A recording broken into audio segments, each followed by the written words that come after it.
সুপ্রিয় শিক্ষার্থীবৃন্দ, সবাইকে আজকে অনলাইন ক্লাসে শুভেচ্ছা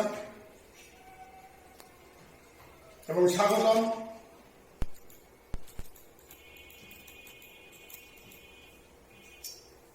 আমি রমেশ চন্দ্র ঢালি, সহকারী শিক্ষক, ভাগবাড়ি মাধ্যমিক বিদ্যালয়, কয়রা, খুলনা।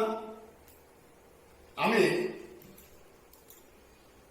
আজকে নবম শ্রেণীর দ্বিতীয়পত্র বিষয়ে, বাংলা দ্বিতীয়পত্র বিষয়ের বচন সম্পর্কে ক্লাস নিব। তোমরা অবশ্যই মনোযোগ সহকারে আমার এই ক্লাসটি দেখবে। আজকে ক্লাস শেষে তোমরা যেগুলো জানতে পারবে সেটা হচ্ছে বচন কাকে বলে তা তোমরা জানতে পারবে, বচনের প্রকারভেদ সেটাও ব্যাখ্যা করতে পারবে, বচনের নিয়মগুলো তোমরা বর্ণনা করতে পারবে। দেখো, এখানে আমি স্লাইডের দুটো চিত্র দিয়েছি। দেখো, এখানে একটা চিত্র আছে একটি পেন্সিল, আর আরেকটা চিত্র আছে অনেকগুলো পেন্সিল। তাহলে আমি আগেই বলছিলাম যে আমি বচনের উপরেই ক্লাস নিচ্ছি। সেখানে বোঝা যায়। এরপরে আমি আরো একটা সিলেক্ট যোগ করেছি এখানে। দেখো, এখানে একটা বিড়াল আছে, তারপরে দেখো একটা প্রাণী, তারপরে দেখো অনেকগুলো হরিণ আছে, এখানে একজন ব্যক্তির ছবি আছে, তারপর অনেকগুলো ব্যক্তির ছবি আছে। তাহলে আমরা বলতে পারি যে বচন কাকে বলে। বচন অর্থাৎ ব্যাকরণের পারিভাষিক শব্দ, অর্থাৎ এর অর্থ সংখ্যার ধারণা বা ব্যাকরণের বিশেষ্য বা সর্বনামের সংখ্যাগত ধারণা প্রকাশের উপায়কে আমরা বচন বলব। দেখো, আমি বলছি যে ব্যাকরণে বিশেষ্য বা সর্বনামের সংখ্যাগত ধারণা প্রকাশের উপায়কে বচন বলব। দেখো, এখানে আমি একটা স্লাইডও তোমাদের জন্য দিয়েছি। কোন প্রাণী, বস্তু বা ব্যক্তি সংখ্যাবাচক রূপকে বচন বলে। তোমরা দেখতে পাচ্ছ যে আমি এখানে অনেকগুলো স্লাইড দিয়েছিলাম। কোনটাতে একটা ছবি দিয়েছিলাম, কোনটাতে অনেকগুলো ছবি দিয়েছিলাম। অর্থাৎ সংখ্যার যে ধারণা, কোনটা একটা হতে পারে, কোনটা আবার অনেকগুলো হতে পারে। এদিক দিয়ে আমরা কি বলতে পারি যে বচনের প্রকারভেদ, আমার দ্বিতীয় শিক্ষণফলটা ছিল বচনের প্রকারভেদ। সেদিক দিয়ে আমরা বলবো বচন কত প্রকার। বচন আমরা দেখছি বচন দুই প্রকার, যথা এক বচন আর বহু বচন। দেখো, আমরা এখানে কি দিচ্ছি, একটা ছবি। দেখো, এখানে আছে একটা পাখি আছে, একটা পেন্সিল আছে, একটা মেয়ের ছবি আছে। যেহেতু আমরা যদি এবার এক বচন কাকে বলে এই সংজ্ঞায় যাই, সেখানে আমরা বলতে পারি যে শব্দ দ্বারা কোন প্রাণী, বস্তু বা ব্যক্তির একটি মাত্র সংখ্যার ধারণা পাবো তাকে আমরা এক বচন বলব। কি বললাম? যে শব্দ দ্বারা কোন প্রাণী, বস্তু বা ব্যক্তির একটি মাত্র সংখ্যার ধারণা পাবো সেটাকে আমরা এক বচন বলব। দেখো, আমার কথার সঙ্গে এটা মিল আছে কিনা। এখানে যে সিলেক্ট দিয়েছি সেটা এখানে লিখে দিয়েছি। যে সংখ্যার শব্দ দ্বারা কোন প্রাণী, বস্তু বা ব্যক্তির একটি মাত্র সংখ্যার ধারণা হয় তাকে আমরা এক বচন বলব। সেখানে উদাহরণ যদি আমরা দিই, সেখানে বলতে পারি সে এলো, অথবা মেয়েটি স্কুলে যায়নি। এমনি ভাবে একজন ব্যক্তি বা একটা প্রাণী কি আমরা বুঝতে পারি। এরপরে এসো, আমরা এখানে পরিষ্কার করে নিই, যেহেতু একটি ব্যক্তির কথা, একটি প্রাণীর কথা, আমরা এখানে সংখ্যার ধারণা বলব। এবার আমরা দ্বিতীয়টা আসি।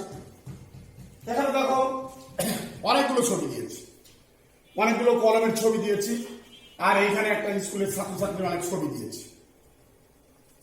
দেখো, এখানে ছাত্রছাত্রী অনেক, এখানে অনেকগুলো পেয়েছি। এবার আমরা কি আসতে পারি, যেহেতু তোমরা বুঝতেই পারছো আমি কোন দিকে যেতে চাইছি। অর্থাৎ আমি এবার বহু বছর নিয়েই আলোচনা করব। এখানে দেখো, যে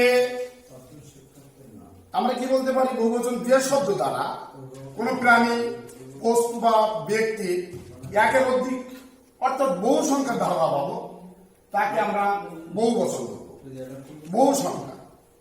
অর্থাৎ এখানে বলতে পারি, আগের উদাহরণের মধ্যে এখানে বলতে পারি যে তারা গেল, অর্থাৎ একজন ব্যক্তি নয়, একের অধিক ব্যক্তির কথা।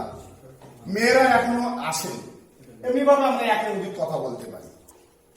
সেখানে আমরা কি বলছি, যে দেখো আমি কি বলছি, যে শব্দ দ্বারা প্রাণী, বস্তু বা ব্যক্তির একাধিক সংখ্যা বা বহু সংখ্যার ধারণা হয় তাকে বহু বচন বলে। আমি উদাহরণটা দিয়েছি, আমি মনে হয় তোমাদের কাছে আশা করতে পারি যে আমি যে কথাগুলো বলছি সেটা তোমরা সুন্দরভাবে নিয়েছো। এবার দেখি আমরা বচন পরিবর্তনের নিয়মগুলো আমরা একটু দেখে আসি। কি হয়েছে? বচন পরিবর্তন নিয়মে প্রথমে আসছে রায়রা প্রত্যয় যোগ করে বহুবচন করা যায়, গুলিগুলো প্রত্যয় যোগেও বহুবচন করা যায়, বর্গ, গণ, রাজি প্রত্যয় যোগ করেও বহুবচন করা যায়। এবার দেখো আমরা একটু এই কথাগুলোর সঙ্গে মিলাই নিই। দেখো এখানে একটা মেয়ের ছবি আছে, আর এখানে অনেকগুলো মেয়ের ছবি আছে। সেখানে আমরা কি বলছি, দেখো এখানে ছাত্রী আছে একজন, আর অনেকগুলো ছাত্রীরা। আমরা প্রথমেই কিন্তু বলেছিলাম যে এরা যোগ করেও বহুবচন করা যায়। সেখানে এটা হয়তো তোমরা বুঝতে পারছো, অর্থাৎ ছাত্রী একজন আর ছাত্রীরা বহু, এজন্য এটা বহুবচন। দ্বিতীয় স্লাইডটায় আমরা দেখি এখানে একটা বালক আছে, আর এখানে বালকেরা, অর্থাৎ প্রথমে রা ছিল, এবার এরা আসলো। এবার দেখো ফল আছে, একটা আপেল আছে, আর এখানে কি আছে, অনেকগুলো ফল আছে। অনেক সময় গুলা, গুলো, গুলিন ইত্যাদি যোগ করেও বহুবচন করা যায়। এরপরে দেখো একজন শিক্ষক আছে আর অনেকগুলো শিক্ষক, অর্থাৎ শিক্ষকগণ। আমি বলেছিলাম যে গুলি, অনেক সময় আমরা যখন শিক্ষকের সঙ্গে বহুবচন করে শিক্ষকগণ, এমনি ভাবে আমরা যে কথাগুলো বলেছিলাম যে গণের ক্ষেত্রে দেবগণ, নরগণ, জনগণ ইত্যাদি বুঝায়। উন্নত প্রাণীবাচক মনুষ্য শব্দের বহুবচনে এইগুলো ব্যবহৃত হয়। অনেক সময় তোমরা জানো যে বৃন্দ যখন খাটানো হয় তখন শিক্ষক বৃন্দ বলি, সুধী বৃন্দ বলি, ভক্তবৃন্দ বলি। মন্ডলীর ক্ষেত্রে শিক্ষক মন্ডলীও বলি, সম্পাদক মন্ডলীও বলি। বর্গের ক্ষেত্রে পণ্ডিত বর্গ, মন্ত্রী বর্গ, এমনিভাবে আমরা বহু বচন করে থাকি। এবার দেখো বৃক্ষ আছে, বৃক্ষের সঙ্গে বৃক্ষ রাজি। আমরা এটাও জানি যে প্রাণীবাচক বা অপ্রাণীবাচকের ক্ষেত্রে আমরা যেগুলো ব্যবহার করি এটা আমাদের বহুবচন। এবার দেখো এখানে আছে কবি আছে, এবার হচ্ছে কবি, কি কবি আছে না, কবি, কবির সঙ্গে কি আছে, কবিগণ। যেহেতু তোমরা বুঝতে পারছো যে আসলে আমি মনে হয় আশাবাদী তোমাদের কাছ থেকে আমি সঠিক অল্প সময় কিন্তু সঠিকভাবে কিছু দিতে পেরেছি। ধন্যবাদ সবাইকে, সুস্থ থাকো, সুন্দর থাকো, আবারও সবাইকে ধন্যবাদ।